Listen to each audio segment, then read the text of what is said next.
Hey guys, long time no see. So today I'm just gonna wash the car and I'm gonna install some LED headlights that I got for these daytime running lights. And the reason I haven't been making any videos lately is because I've been working. And I'll bring you a video with that shortly, where I'm working, just to show you what's been taking up all my time. Oh, look at all this garbage. Yeah, there's a lot of garbage in here right now. I've been doing some work on it and haven't had time to videotape it. So yeah, we'll be installing these LED headlights. These were 23 bucks off of eBay. Supposedly 200 watts, which is brighter than my regular ones. It's got the old connection clip. Hopefully this fits. Stay tuned for that. What's cool about these is, except having a heatsink right here, they have a little fan in the back, which removes the heat. So, now if you have a Volvo 740 or 240, you might not have 86 or older. You might not have like lights that you might have steel beams. Basically, if you have steel beams, you're going to have to upgrade to non-steel beams, which is what I did. I'm gonna need this. This is to dry the car. First one. Put that in there for now. Let it soak. So we got. I'll show you how I do my kind of street washing thing. I got my mitt here. Put that in the water as well. And what else do we got? We got an Ivation. We're gonna use a little new finish because we haven't polished it in over a year. So. Then I like to use this Simon self-drying wash because it dries and without leaving a lot of streaks, and fairly easy. I'm not being endorsed by any of these companies, obviously. Small-time YouTuber, no one's paying me.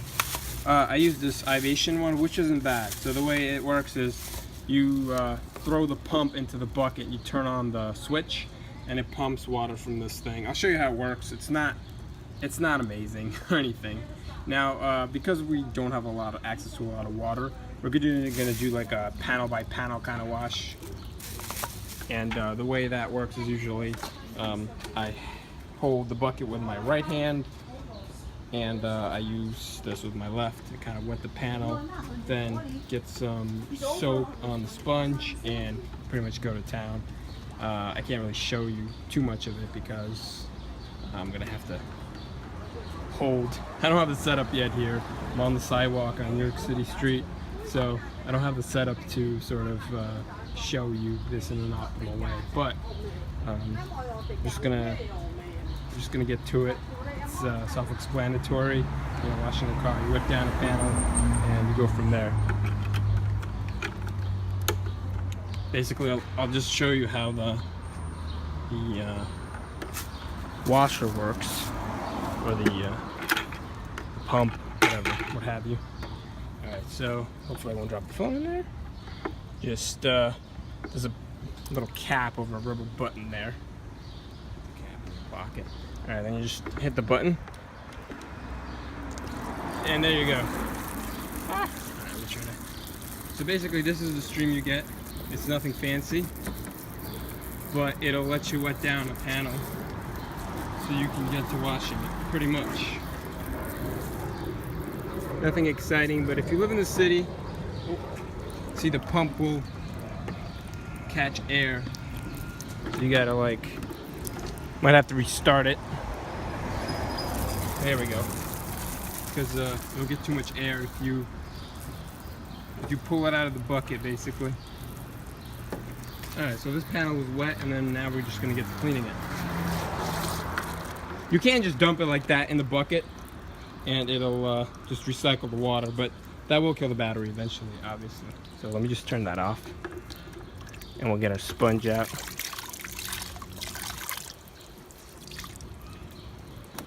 Get some soap.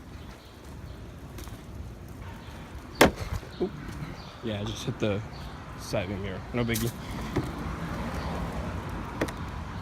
Alright, but basically, you know, I'm not going to show you how I'm washing the car. I've already done the video on that. It's pretty easy. Somebody did break an egg on the top of my car. I don't know why. It's the city. People do crazy things. As long as they don't key up my car, I'm happy. I know, low standard. Anyway, see you in a few after I wash the car, and then I will show you the installation of these LED headlights, which is pretty simple too. Alright guys, here she is, nice and clean. I don't know if you can really tell the difference. The light is going down a little bit, so you can see that there's a lot of stains I can't really get out. Don't know what they're from. The car is 30 years old. The paint has seen better days. Anyway, and so here she is, nice and clean. She got her shiny, cleaned everything, used the polish. I only use it once a year. I know that polish can actually erode some of the paint, so you don't want to do it too often. And you know, once a year is enough. That's what it says in the bottle, and that's what I do. I might have skipped a year or two.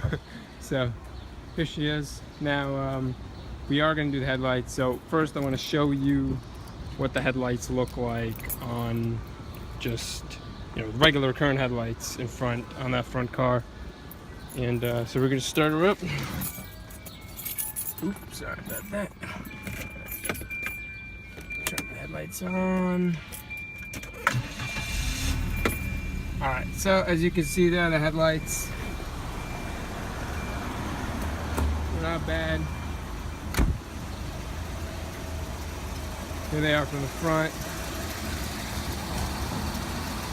It's nothing special, but they're not poor either. I don't want to blind you, but yeah. And so now we are gonna try to install those LEDs. Hopefully it's easy. So, gonna shut her down.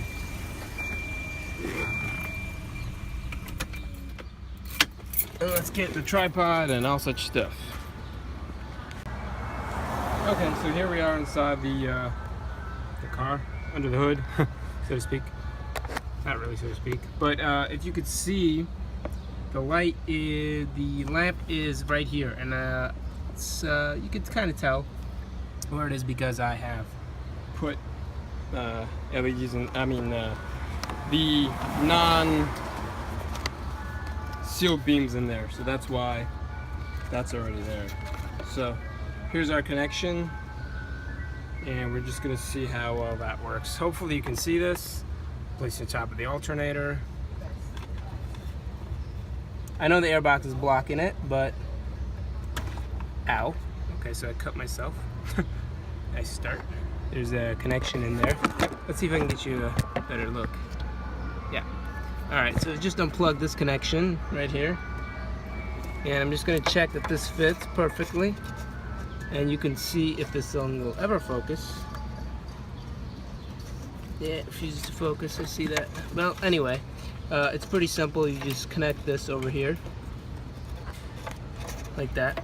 So our LED is now connected. Then we are going to, the way this one works is there's a grommet on here. It's a little grommet that prevents water from getting in. And then there's a pinch system. I don't know if you can see it. No, you can't. Let me show you. So there's a system here that pinches the old bulb. I'm sorry that it's blurry. I don't know why the camera refuses. There we go. So there is like a pinch system. See that? I just got that out. Alright, now we're gonna get the bulb out. Be careful, it's gonna be hot if you just turn it on like I did, like a fool. And don't touch the light bulb itself. Don't want to do that. So we're just gonna place it on the side here very carefully. Then we are gonna take our new one, our LED, and we're gonna see how it goes exactly. Not too sure. The pinch mechanism might not work. That's kind of what I'm worried about. The bracket that goes on there. So let's see. Now we got 3. It's got like 2. Okay, so 2 on the bottom. It's like a Mercedes sign. You got 2 on the bottom. Okay. So I think this thing is made for systems that. But let's see if we can get around it. It would be nice if I can get 2 hands in there, but I cannot. Alright, so you can get around it like I just did. I don't know how well you can see that. Okay, bingo, it's in. And this thing is connected, and the little fan has space to sort of vent the hot air. So from that point, you just repeat the same thing on the other side. Alright, well, pretty much the same thing. We're gonna plug this, gonna remove that grommet, which we're gonna just leave for later in case these LEDs don't work out, you know? There is a chance that we might not like how these LEDs look. They might look too futuristic, or, you know, whatever the hell the reason. We might not like it. So we're gonna keep, alright, get that off. The light bulb out, carefully. Don't touch the glass of the light bulb. I don't know what I'm gonna do with them. I'm probably gonna put them in the box from the LEDs. Now, if you're worried about water getting in, you have a pretty tight seal here. We're pretty high up. I don't think that's gonna be an issue. If it is, obviously, we'll keep a close eye on it.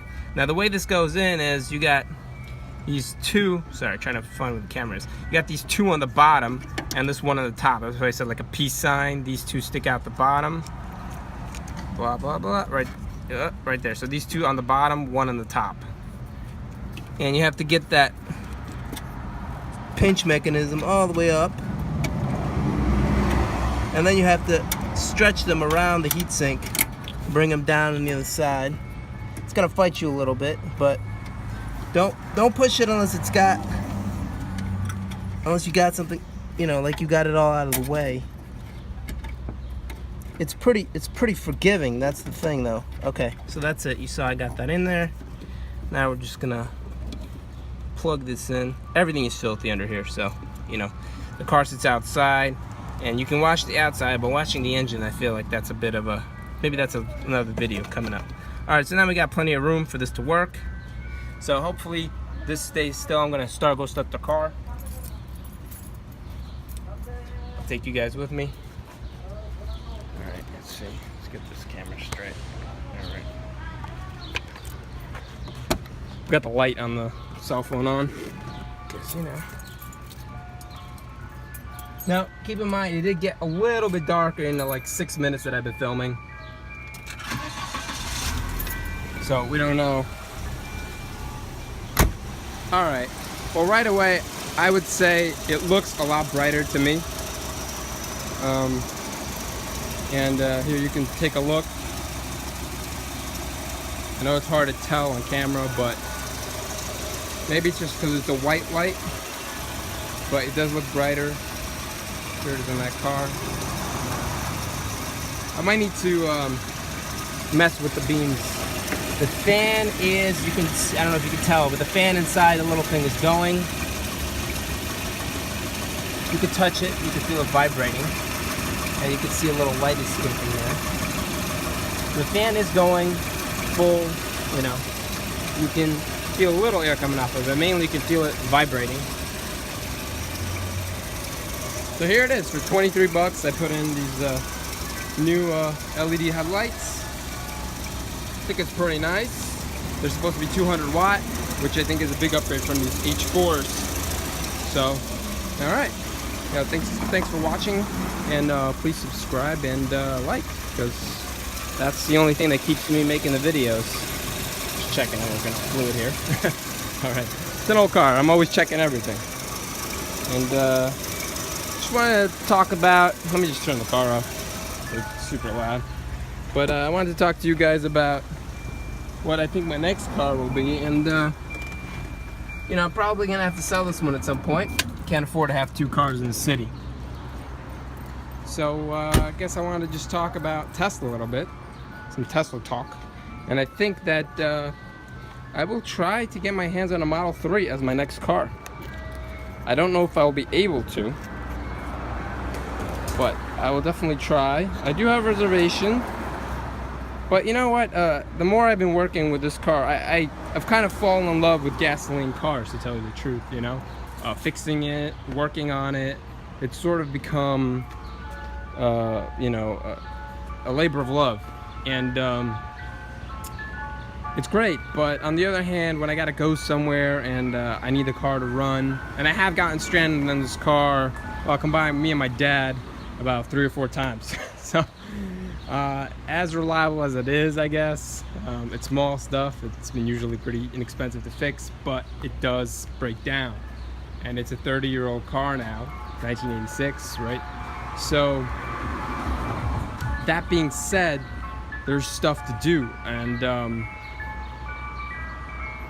I was wondering, you know, I think my next car is going to be electric, because I just see so many benefits. You know, there's thousands of moving parts in that engine, and then I'm not even talking about the accessories and all that other stuff.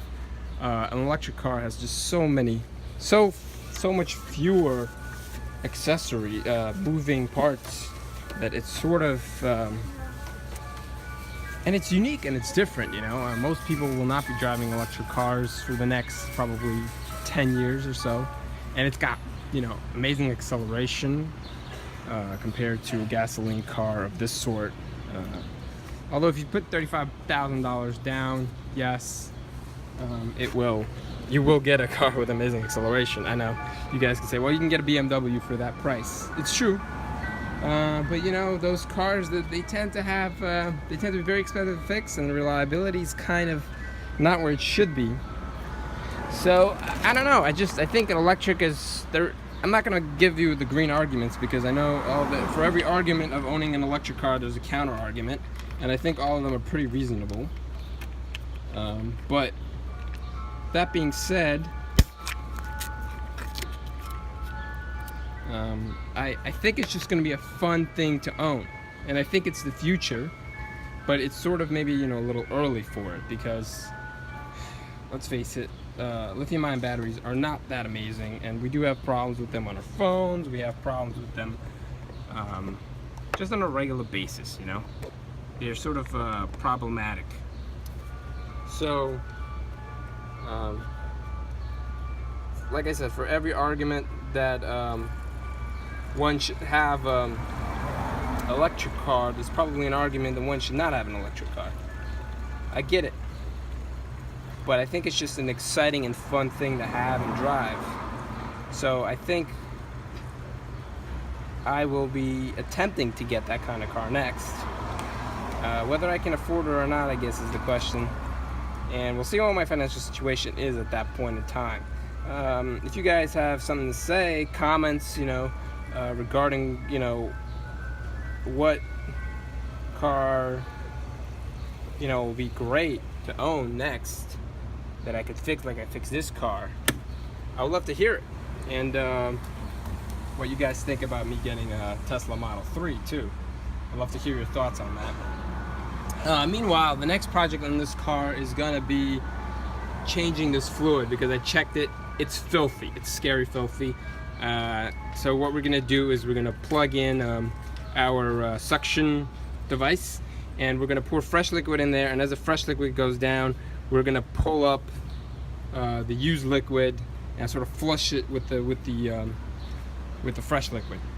Then I have to replace this bracket down here that I just alternated, because that thing got bent either by someone else before me or by me, and that's why the bolt was broken off, the adjuster bolt. And now, after I changed these bushings, it didn't really solve the problem of the vibrating belt. So I want to change the belt, I want to change the bracket, I might want to change the filter for the fuel pump. So there's a lot of stuff coming down the road. Stick around, please subscribe and follow my channel, and I will get these videos out to you as soon as I can. I am working currently like 60-hour weeks, so it's pretty difficult, but I am trying my best. And so thank you guys for watching. Have a great day.